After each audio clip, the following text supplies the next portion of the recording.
once we'd won it, it kind of sunk in then that we'd done all the hard work on the training pitch, and we just had to execute while we were there.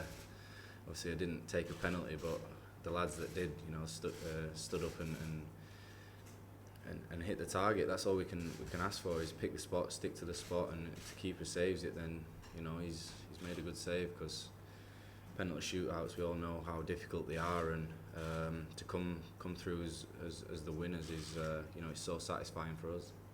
I mean, you mentioned the preparations there. We've heard this morning about Jordan Pickford having the notes on his water bottle about which way the Colombian penalty takers were going to go.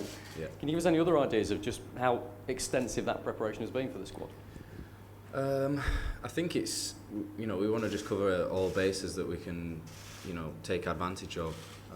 I didn't know that Pix had the names on his bottle, but it's what works for him, and he pulled off a great save to help us get through, and I think it's about covering all the bases and making sure that we're taking in every detail to give us the best advantage to win every game. And that's down to the staff, down to the players putting in the hours on the training pitch, and we can look back on the previous game and take a lot of things from it, a lot of positives and a lot of confidence to go into this Sweden game. And we know we've still got things to improve on, but that's the exciting thing about us. We want to keep improving, keep getting better at everything that we can, and obviously try and take that into the next game. How rough was it coming up against Colombia? I mean, 6 bookings, a lot of intimidation for you guys. What did you make of them and their tactics? For me, it was probably one of the game was so strange. Probably the dirtiest team that I've ever come up against, in the respects of when we won a penalty, surrounding the referee, even pushing the referee, the headbutt that I'm sure you've all seen, scuffing the penalty spot, a lot of off the ball stuff that I'm sure you've not heard about. All the sort of things that you don't really hear in a football match, and I think on our behalf it shows massive character from us to keep a cool head and not get sucked into their game. I think when you play against a team like that want to fight, want to disturb your momentum, you can sometimes get dragged into it, and that's what they want. We stuck to our plan and kept playing our way of football. And for me, that's a great sign for a team to have, that sort of quality to make sure that we still have that tunnel vision of what we want to get out of the game and stick to our game plan. And that's it was a difficult situation to be in, and one that we've overcome and can look back on and be very proud of. It took its toll injury-wise, I think, as well, and physically on a lot of players who had bumps and bruises. Obviously, you've had a training session today we haven't seen. No. What can you tell us about it? Was everybody out there? Is everybody okay? Yeah, everyone's out there. I think it's expected after playing extra time and then taking it to penalties, but that's the hard work that we did at St George's Park, and we knew that there's always a possibility that can happen. We've got to kind of take it on the chin and go back into training tomorrow all fresh, make sure that we get recovered, and on to the next one. Was Jamie Vardy out there? Because we know he's got a groin problem. Yeah, Vards was the only one actually that wasn't in training. Bit more of a precautionary thing, but I think from speaking to him, he's fighting to get out back on the training pitch and be ready for the next game. You'll know, John, there's a bit of hysteria going on back at home. There's a heat wave going on, and a lot of people seem to think that England are going to win this World Cup. What do you think? I've said it from the start. I'd love to win the World Cup. I've dreamt about it, and that's what we want to do. We want to make. We've come here to try and win it. I said before the tournament has started that if we come here just to get through the games and see what happens, and there's no point in just doing that. You're just taking part and not looking to have something there that you can go and take with both hands and try and win it. And you know, I'd love to win a World Cup. England would love to win a World Cup. It's been a long time since we last won it, and you know, we want to make people proud back home and the nation proud of the England team. And you know, we're one step closer to doing that, but still know that we've got games ahead of us and should be solely focused on this Sweden game one step at a time and take it from there. But as I say, the dream's there, and I think why not? I don't know if you realise how popular Gareth Southgate's becoming back home as well. I mean, have you seen the trend on Twitter at the moment for Gareth Southgate would? No, I've not It seems that everybody realises what a nice guy he is now, and they've got him saying that, you know, Gareth Southgate would give up his seat on the bus even if he was 8 months pregnant. Things like that. It's hilarious, but it's the England fans buying into it, realising something that you probably know. What is he like? He's a very genuine guy. I'm sure you'd say the same about him from speaking to him. And there's a fine line of where a manager's got to be have his football brain in gear and talk about football and know when we're working, and then know about when we should relax. And you know, he balances that, you know, as good as anyone I've seen, and that's credit to him. I think he's brought in a lot of new ideas since 2 years ago now when he first came in, and we're seeing the results of those, you know, those ideas, the togetherness of the team, the spirit, the hunger for spots.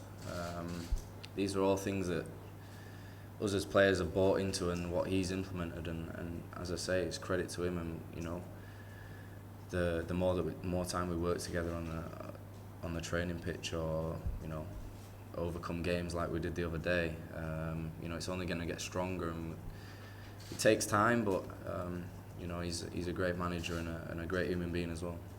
That's one from me. What do you reckon about Sweden then? Is it easier or tougher than Colombia? There's no easy games. I think if you say it's an easy game in a quarterfinal of a World Cup, you know, you're stupid to say that. They've got a lot of quality, a lot of resilience as a team. They play very structured from the back, sit quite deep from what we've seen, and we know what we're up against. I think they sometimes can throw you these teams and say kind of go under the radar, but you know, there's no question that they're a good team. They wouldn't be where they are if they weren't. You know, so we will show them the respect that we do to every team, and you know, we've still got a few days till the game, but do our research on them.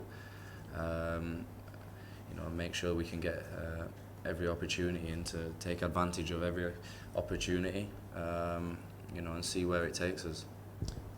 John, David Ornstein from the BBC. You said there were a number of things that we didn't know about what happened on the pitch the other night. Can you explain what we didn't know about?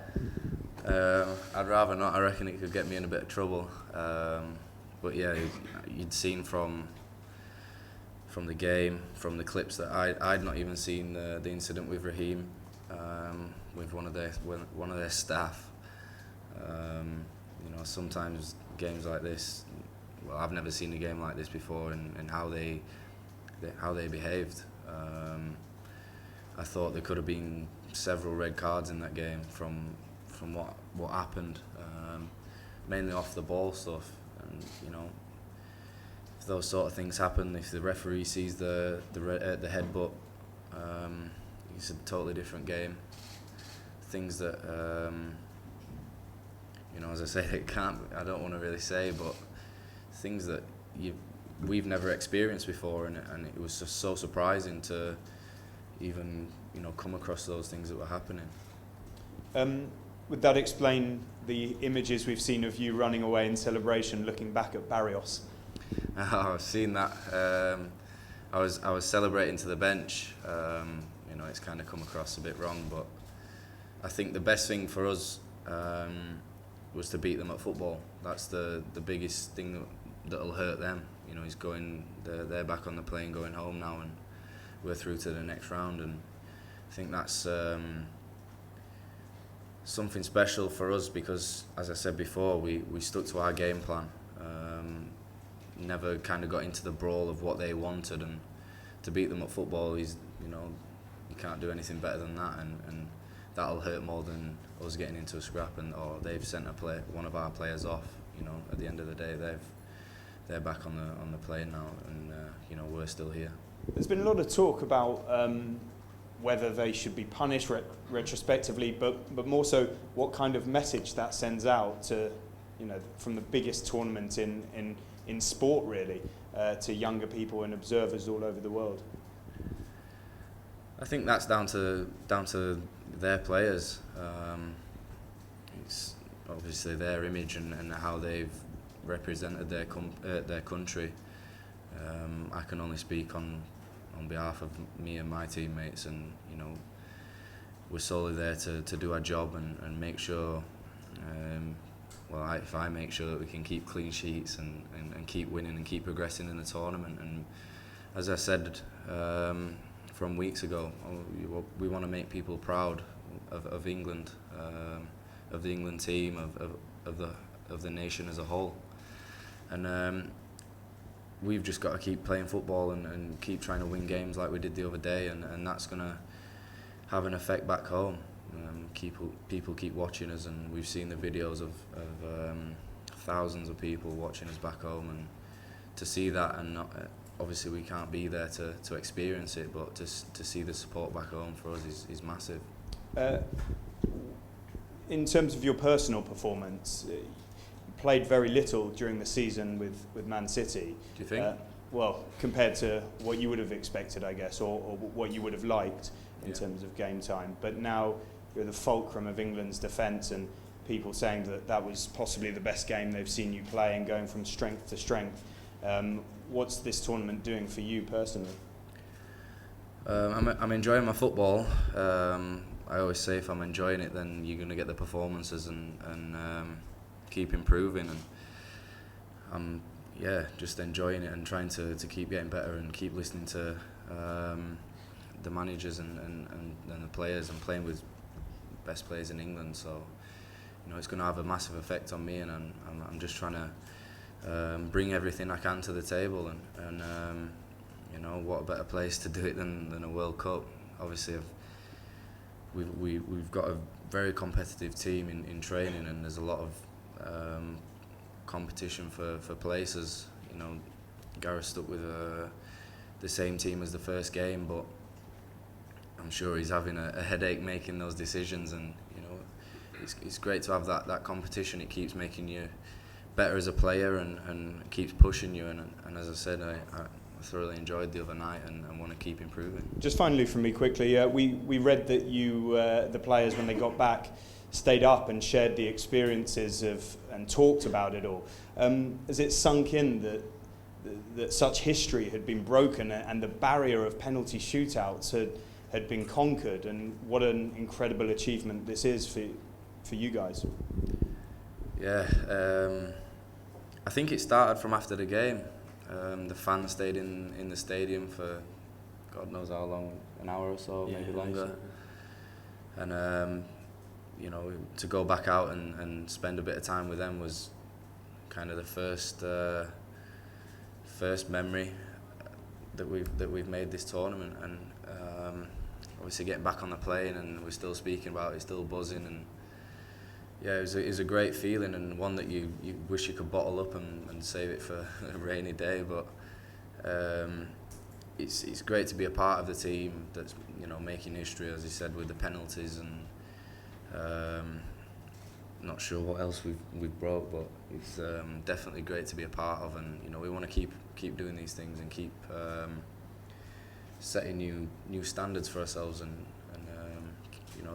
the barriers there to be jumped over, and I suppose we can do that in this tournament, and we want to do that. So John, were you like so many other fans? Could you sleep after that? No, I didn't get to sleep until about 7 o'clock the next morning when we landed back.